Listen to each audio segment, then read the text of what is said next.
Hello, welcome back to Allu's fun recipe. ഇന്ന് നമ്മൾ വളരെ പെട്ടെന്ന് തയ്യാറാക്കാൻ പറ്റുന്ന ഒരു ബ്രെഡ് ഓംലെറ്റാണ് ഉണ്ടാക്കുന്നത്. വളരെ എളുപ്പമാണ്, എങ്കിൽ ഹെൽത്തിയാണ്, നമുക്ക് വയറ് ഫുള്ളാകാൻ പറ്റുന്ന ഒന്നാണ്. അപ്പോൾ അതിന് എങ്ങനെയാണ് അത് തയ്യാറാക്കുന്നതെന്ന് നമുക്ക് നോക്കാം. ബ്രെഡ് ഓംലെറ്റ് തയ്യാറാക്കുന്നതിന് വേണ്ടി ഞാനിവിടെ 2 മുട്ടയാണ് എടുത്തിട്ടുള്ളത്. ഇത് നമുക്കൊന്ന് ബീറ്റ് ചെയ്തെടുക്കാം.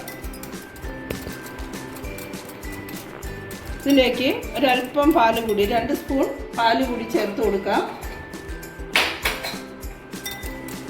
മുട്ട ഒന്ന് സോഫ്റ്റായി കിട്ടുന്നതിന് വേണ്ടിയാണ്. നന്നായിട്ട് ബീറ്റ് ചെയ്തെടുക്കാം.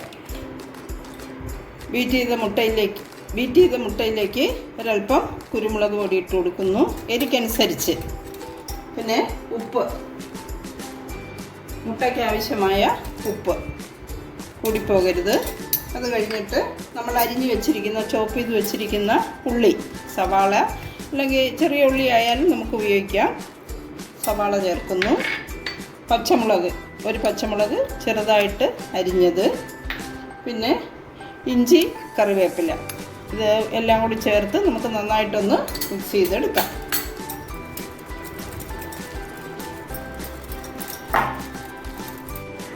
ഇതിലേക്ക് ഒരല്പം ടൊമാറ്റോ, ഇത് കുരുവെല്ലാം കളഞ്ഞതാണ്, ഒരു ചെറിയ പീസ് ടൊമാറ്റോ കൂടെ ഇടുന്നു. ഇതും ടൊമാറ്റോയും ഇഞ്ചിയും ഒക്കെ ഓപ്ഷണലാണ്, ആവശ്യമുള്ളവർ ഇട്ടാൽ മതി.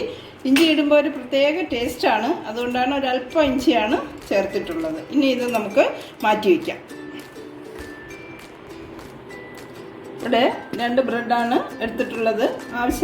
അവരവരുടെ ആവശ്യത്തിന് എടുക്കാം ബ്രെഡ്. ഞാനിവിടെ 2 എണ്ണം എടുത്തു. അതിലേക്ക് ഒന്ന് ബട്ടർ തേച്ച് കൊടുക്കാം. ഒരു ഭാഗത്ത് മാത്രം തേച്ചാൽ മതിയാകും.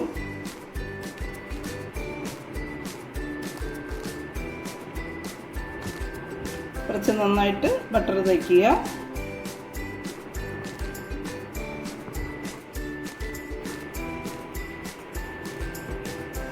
ഇതിനെയും നമുക്ക് മാറ്റി വയ്ക്കാം. നമ്മളൊരു പാൻ അടുപ്പിൽ വെച്ച് അത് ചൂടായിട്ടുണ്ട്. അതിലേക്ക് ഓയിലോ ബട്ടറോ ഇട്ട് കൊടുക്കുക. തീ നല്ല സിമ്മിൽ വയ്ക്കുക. അതിനുശേഷം നമ്മൾ തയ്യാറാക്കി വെച്ചിരിക്കുന്ന മുട്ടയുടെ കൂട്ട് ഒഴിച്ചു കൊടുക്കുക.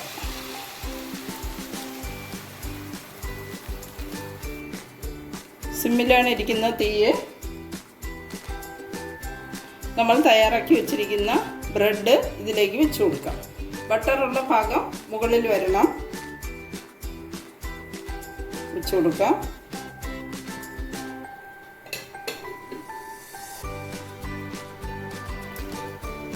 മുട്ട ഏകദേശം വെന്തിട്ടുണ്ട്. ഇതിനി നമുക്കൊന്ന് തിരിച്ചിട്ട് കൊടുക്കാം.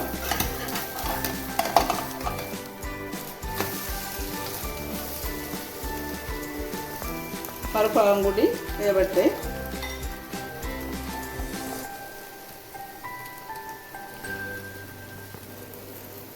ഇനി നമുക്ക് ഈ 2 ഭാഗം ഇതിലേക്ക് മടക്കി വയ്ക്കാം. ഒരല്പം ഇട്ടുണ്ട്.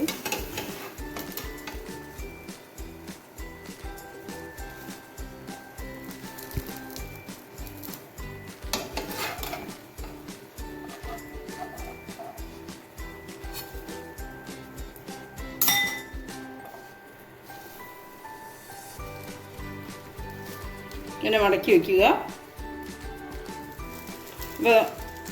നമ്മുടെ ബ്രെഡ് ഓംലെറ്റ് റെഡി ആയിട്ടുണ്ട്. വളരെ ഹെവിയാണ്. ഇത് ബ്രേക്ക്ഫാസ്റ്റ് ആയിട്ടോ അല്ലെങ്കിൽ സ്നാക്കായിട്ടോ ഡിന്നറായിട്ടോ ഒക്കെ നമുക്ക് പെട്ടെന്ന് തയ്യാറാക്കാൻ പറ്റുന്നതാണ്, പ്രത്യേകിച്ച് ബാച്ചിലേഴ്സിന്. അപ്പോൾ എല്ലാവരും ഈ രീതിയിലൊന്ന് ട്രൈ ചെയ്ത് നോക്കുക. ഒപ്പം തന്നെ ലൈക്കും ഷെയറും ചെയ്യുക. Thank you.